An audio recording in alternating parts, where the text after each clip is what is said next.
Now, there are cars that are fast, and then there's the Ferrari F40. A car so wild, so unforgiving, and so honest, it didn't just define a generation. It closed an era. Because the F40 wasn't built for luxury, or comfort, or even practicality. It was built for one reason only: to remind the world what Ferrari really stood for. It was the late 1980s. Ferrari was celebrating its 40th anniversary, and Enzo Ferrari, already in his 80s, was a legend watching his empire change. Technology was taking over, cars were getting heavier, quieter, and softer. And Enzo absolutely hated that. He wanted one last car that would show what Ferrari truly meant. No compromise, no computers, no luxury, just speed, noise, and soul. That car became the F40.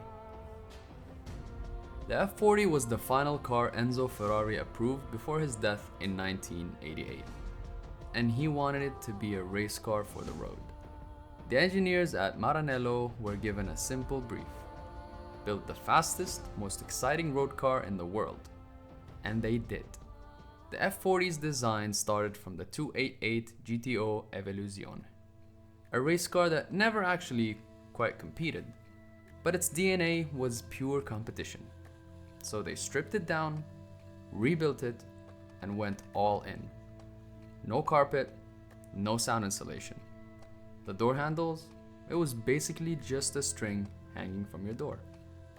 The F40 weighed only 1,100 kilograms because it was made almost entirely from carbon fiber, Kevlar, and aluminum. Even the windows were plastic to save weight. Everything had one purpose: to go faster. Under the hood, or more accurately, under that mesh engine cover, sat a 2.9-liter twin turbocharged V8. It produced 478 horsepower. But that number barely told the story.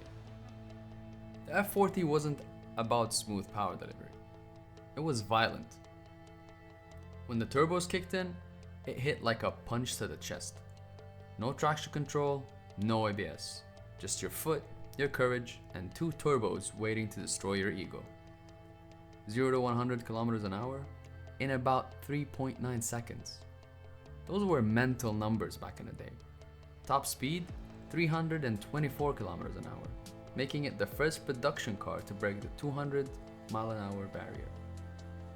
And remember again, this was 1987. Aerodynamics played a huge role in the F40's design. Pininfarina sculpted it to be beautiful, yes, but more importantly, to cut through air like a blade. That massive rear wing wasn't for show. It glued the car to the road at high speed. Every vent, every slit, every curve served a purpose. It looked aggressive because it was aggressive. Even the famous red paint, it was a super thin single coat. Again, to save more weight. This was Ferrari at its purest. No marketing, no comfort, no compromise whatsoever. People who've driven the F40 say the same thing.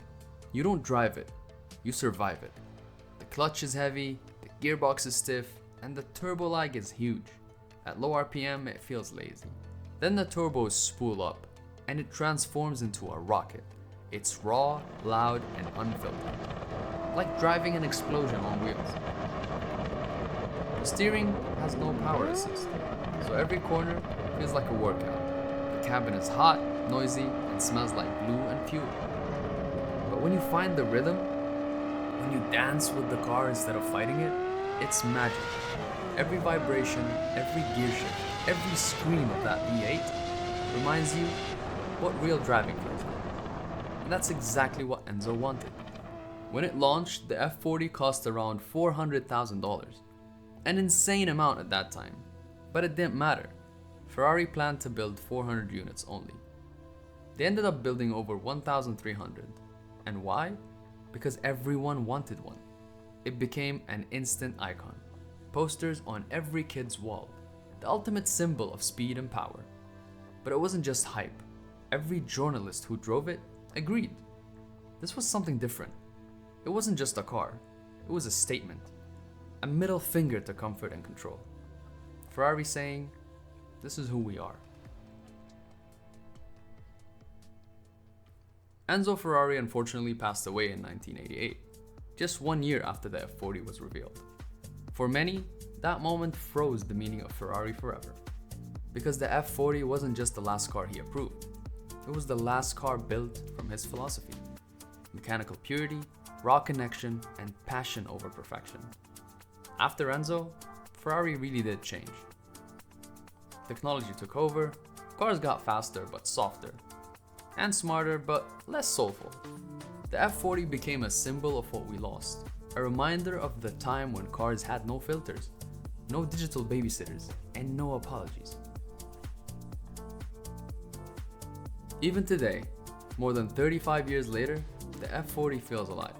It still demands respect, and it still looks like it just landed from another planet. Every screw, every curve, every imperfection, you can feel the human hands behind it. It's loud, it's rough, it's difficult. But that's exactly why people love it. Because in a world full of automation and comfort, the F40 reminds us of what driving used to be, and what passion still means. There are faster cars now, safer, smarter, and very quiet. But none of them feel like this. No traction control, no screens, no silence. Just the road, the engine, and your heartbeat trying to keep up. The F40 inspired everything that came after. The F50, the Enzo, the LaFerrari, each one chasing that same balance between power and purity. But none of them ever truly matched it. Because the F40 wasn't chasing numbers. It was chasing emotion. It was a celebration of mechanical honesty.